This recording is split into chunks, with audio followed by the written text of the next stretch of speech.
Bienvenue dans votre émission Livre Expresso. Aujourd'hui, suite à la demande de notre abonné David, sous le pseudo Amanou Daoud 1804, on explore Ce que je cherche. C'est le témoignage personnel de Jordan Bardella, publié chez Fayard fin 2024. Alors c'est un livre qui arrive à un moment assez particulier, hein. Sa montée a été fulgurante, de la cité HLM à la tête du RN, et puis cette perspective de Matignon à seulement 28 ans.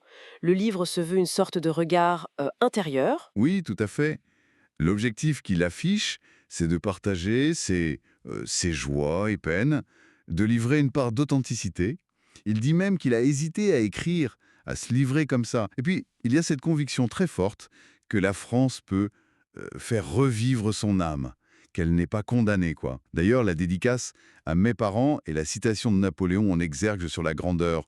Ce qui est grand est toujours beau. Ça donne le ton d'emblée. Une quête perso liée à une ambition pour le pays.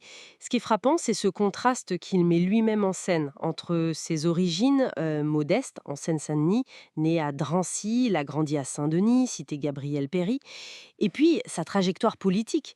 Il décrit un environnement assez dur, violence, trafic. Oui, et il y a ce passage assez fort où il raconte l'assaut du raid, juste après les attentats de 2015. Il dit l'avoir vu depuis sa fenêtre. Ça marque forcément. Et comment il utilise ce parcours dans son récit? Alors c'est vraiment central.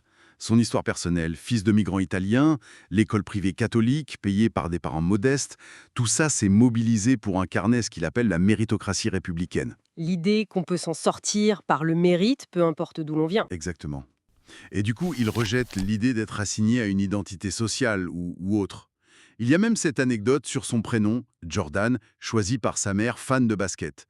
Un peu comme un symbole de ça. Ah oui? Et bien sûr, il souligne l'importance cruciale de la confiance de Marine Le Pen, son amitié, son soutien. Le livre s'attarde aussi pas mal sur les élections européennes de 2024. La stratégie, c'était clair, non? Un référendum anti-Macron. Oui, complètement. Le slogan «Vivement le 9 juin», c'était ça. Et ça a marché. Plus de 31%. Première délégation française au Parlement européen. Une victoire historique pour le RN. Et puis, le soir même, la dissolution. Le coup de théâtre. Ah oui, ça, il le décrit comme un vrai basculement.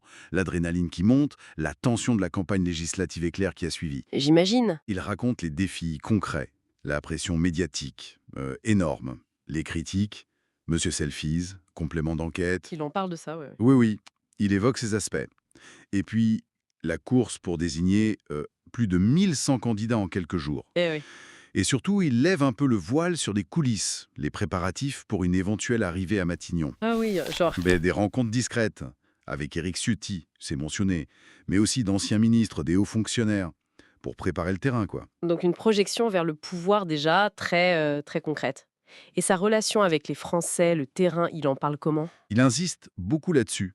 Les rencontres, l'émotion qu'il dit ressentir quand les gens se confient à lui, mais il parle aussi de la confrontation, les critiques, parfois la violence même, sur le terrain. Mhm.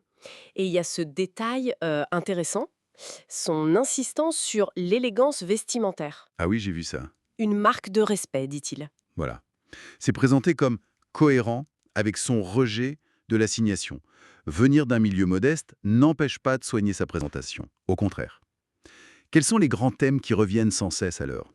Les idées forces. Il y en a plusieurs qui sont martelés. D'abord, cette idée d'urgence. Une course contre le temps pour la France. Ensuite, le besoin de restaurer l'autorité, l'ordre, le mérite. Surtout à l'école. Il insiste là-dessus. D'accord.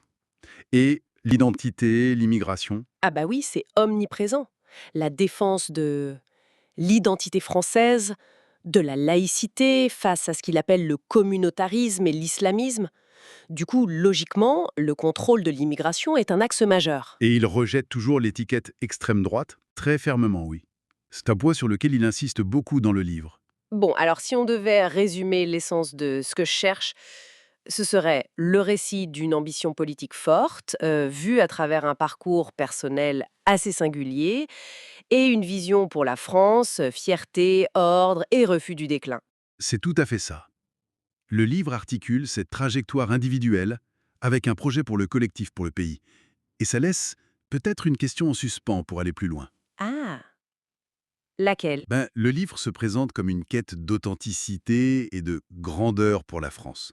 C'est le mot qu'il emploie, hérité de Napoléon. Mais au-delà du parcours de Bardella lui-même et des thèmes qu'il aborde, quelle vision vraiment durable de cette grandeur est-ce que ça propose? Surtout pour un pays comme la France, avec ses fractures internes, et dans un monde qui bouge énormément. Voilà, c'est peut-être ça la question de fond. Une question intéressante pour prolonger la réflexion. Merci pour votre écoute. N'oubliez pas de vous abonner à l'émission, de commenter et de nous proposer les livres que vous aimez. À très bientôt dans Livre Espresso.